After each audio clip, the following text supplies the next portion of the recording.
भी भाई मुझसे पूछ रहे थे कि हम बहरीन के हालात अब कैसे हैं, हमें आना चाहिए नहीं आना चाहिए, और बहरीन का वीज़ा कितने का मिला है, मुझे कितने का मिला है। और तीसरी बात वो ये ज़्यादातर लोग पूछ रहे थे कि हमें इधर आके काम क्या करना चाहिए। अस्सलाम वालेकुम, welcome to Bahrain life with Hamza.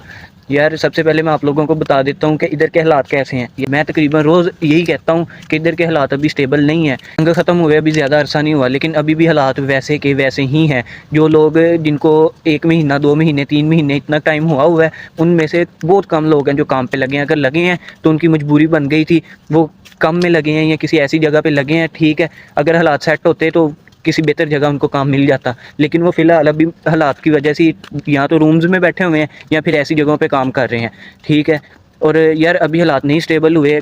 आप लोगों को मैं भाई यही कहूँगा, अगर तो आपका वीज़ा लग गया हुआ है, ठीक है, 10-15 दिन हुए हैं या इन दिनों लगने वाला है, आपने अप्लाई किया हुआ है तो आपका वीज़ा आ भी जाता है ना। तो यार बाकियों का तो मुझे नहीं पता, शायद सबका ही 6 महीने का टाइम हो एंट्री का। लेकिन ये जो सीआर का वीज़ा है, जो कंस्ट्रक्शन वर्कर, किचन हेल्पर वगैरह इसमें जो आते हैं, इसमें ये है कि आप लोगों के पास ना 6 महीने का टाइम होता है। आपने 6 महीने के अंदर अंदर उधर से निकलना होता है। तो आप लोग 1-2 मंथ वेट कर लो, थोड़े बहुत हालात स्टेबल हो जाएँ, फिर बंदा निकल आए। सभी लोगों को तकरीबन ना कोई जानता होगा जो बहरीन में इधर है, किसी का कज़न या किसी का मोहल्लेदार रिश्तेदार, आप उससे भी कंफर्म कर सकते हो कि इधर के हालात अभी नहीं स्टेबल, ठीक है। आप लोगों को अभी वेट करना चाहिए। अगर किसी ने वीज़ा अप्लाई करना है तो वो भाई अभी रुक जाए, अभी वीज़े के लिए ना अप्लाई करे। 2-3 महीने ज़्यादा नहीं, कम से कम वेट कर ले, पता चल जाएगा आगे हालात क्या होते हैं, ठीक है। बाकी बेहतर करने वाली ज़ात अल्लाह की है। दूसरी बात यार मैं आप लोगों को बता दूँ कि इधर का वीज़ा कितने का मिलता है और मुझे कितने का मिला है। यार मुझे ये 5.65 का वीज़ा और 20 तकरीबन ये 5.80-85 इतने का मिला है। तो यार तकरीबन ये जो सीआर के वीज़े हैं, किचन हेल्पर और ये वो, इससे ज़्यादा थोड़े बहुत हो जाएंगे, लेकिन ये 5.80 5.85 से पाकिस्तानी 5.80 5.85 से ज़्यादा नहीं होगा, क्योंकि अगर इतने में मिलता होता तो मुझे भी इतने में मिलता। इससे कम ही होंगे अगर किसी के दिया, इससे कम में, इससे ज़्यादा नहीं होगा। और तीसरी बात आप लोग पूछ रहे थे कि हमें इधर आके काम क्या करना चाहिए। यार देखो मैं आप लोगों को ऐसी कोई गलत बयानी नहीं करता, सीधी सी बात है।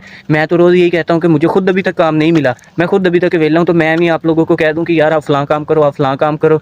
ये आप लोगों पे डिपेंड करता है। अगर आप लोगों के पास कोई स्किल है तो फिर तो ज़ाहिर है कि आप उसी फील्ड में आके काम करोगे, उस स्किल के हिसाब से आप वही काम करोगे। अगर कोई इलेक्ट्रीशियन है वो इलेक्ट्रीशियन का करेगा, अगर कोई पेंट का है तो वो पेंट का करेगा, आप उसके हिसाब से ही काम करोगे, ठीक है। अगर कोई भाई न्यू आ रहा है, ठीक है, उसके पास कोई स्किल नहीं है, जैसे मैं कल भी बताया था परसों कि ज़्यादातर मेरे जैसे घर के खोटे सिक्के होते हैं जिनको वो बाहर बेचते हैं, जिनके पास ना कोई स्किल होती है और ना उनकी कोई इतनी स्टडी होती है।